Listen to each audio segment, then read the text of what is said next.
Olmut shahrining Abdulla Rozbaqiev nomidagi 153 maktab gimnaziyasi bilim, ilm va madaniyat bo'yicha Birlashgan Millatlar Tashkilotining, ya'ni UNESCO birlashmasining tarkibiga kirgan oliy bilimlik maktablarning biri bo'lib jakolandi. Mana shuningga bog'liq yaqinda maktabning madaniyat zalida cho'ng tantanali bayram o'tkazildi. Bu chora tadbirga Olmut shahrining maslahat deputati ham xatchisi Muhammad Hasanov, Qaldiboy Qazonbayevlar, Olmut shaharlik maslahatining deputati Ahmadjon Shardinov, shaharlik Uyg'ur madaniyat markazining raisi Abdulla Moshurov, Qozog'iston yozuvchilar ittifoqi yenidagi Uyg'ur adabiyoti kengashining raisi Ahmadjon Hashiri ham shundaqla ko'plagan hurmatli mehmonlar, gimnaziya mudiri, ustozlar bilan o'quvchilar qatnashdi. Mazkur tantanada Jumhuriyatimizdagi UNESCO tashkilotining a'zosi, Jumhuriyatlik bilim boshqarmasining vakili, Olmut shaharlik maslahatining deputati Leonid Kim maktab ma'muriyatini bu uftig'i bilan chin dilidan samimiy tabriklab, gimnaziyaning UNESCO tashkilotidagi oliy bilimlik maktablar qatoriga qo'shilganiga bog'lanishliq sertifikatni topshirdi. Mundaq unvonga ega bo'lish oson emas. Biz mamlakatimizda bilim, tarbiya bo'yicha faoliyat yurgizayotgan kollektivlarning amgigini yuqori baholaymiz. Qozog'istonda UNESCO tashkilotiga kirgan maktablar soni 27. Mana ularning qatoriga Abdulla Rozbaqiev nomidagi 153 maktab gimnaziyasi qo'shildi. Bu maktabdagi o'quvchilar bilim, ekologiya, o'z huquqlarini qo'g'dash, urf-odatlar bo'lsin, har turli sohalarda yaxshi natija ko'rsatmoqda. Mana oldin qishili bo'lsa, gimnaziyaning tulaklari bir tutash milliy testdan surinmay o'tib, Olmut shahridagi eng oliy 10 maktabning qatoriga kirdi.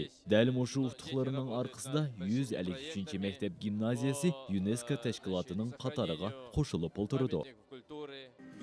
Birlashgan Millatlar Tashkilotining UNESCO birlashmasi 1945-yili 16 noyabrda Fransiyaning Parij shahrida qurilgan. Bu birlashmaning tarkibiga dunyoning joy-joylarida o'rnashgan 67 byuro bo'limlari kirib, uning maqsadi xalqlarning bilim, ilm va madaniyat sohalaridagi taraqqiyotini amalga oshirishga, barliq xalqlarning orasidagi do'stlikni ching'itishga mumkinchilik berdi.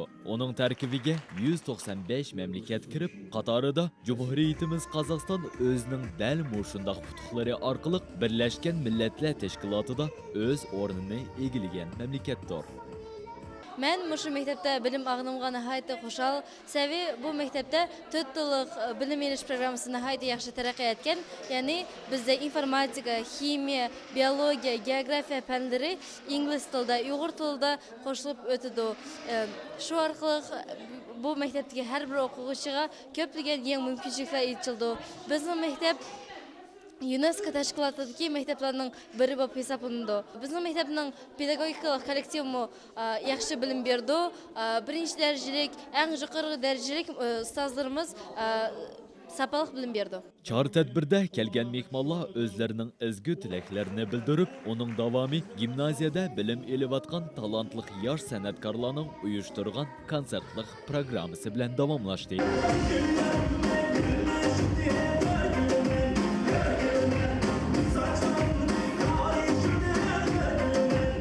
Abdulla Rozbaqiev nomidagi 153 maktab gimnaziyasining navbatdagi bu uftig'i butkul Qozog'iston xalqi uchunmi cho'ng xo'shallik deb bilamiz. Sababi vatanimizning kelajagi dal shundoq maktablarda tarbiyalanayotgan bilimli yoshlarning qo'lida.